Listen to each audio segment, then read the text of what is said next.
Would you guys like to buy a contributor? Only $2, folks. I've been selling the contributor for like 14 years.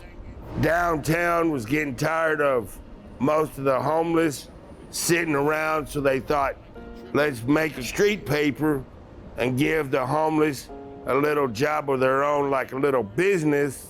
So we branched out. We buy the papers for like 50 cents a copy, and we go out and sell them to the public for $2. The Contributor is an organization. It's really a sophisticated ecosystem that empowers our friends experiencing homelessness on their path to housing and stability.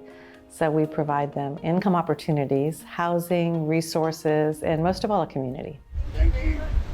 A lot of the vendors who started with us in 2007 have now really aged into senior citizens. So we have vendors who are going into hospice care, or who are people who have worked their way into housing.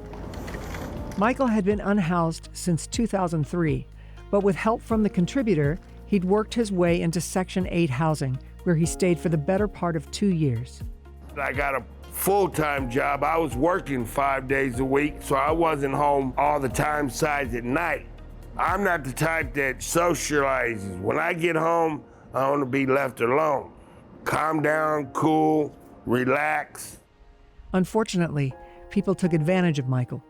The neighbors, they'd wait till I come in. They wanted to stay over all night long, and I was trying to get sleep, and it just got to a point that they wanted to run my house instead of me trying to run it. Without help to navigate that uncertain terrain, Michael ended up back on the streets. So there's a group of people that permanent supportive housing is really the answer.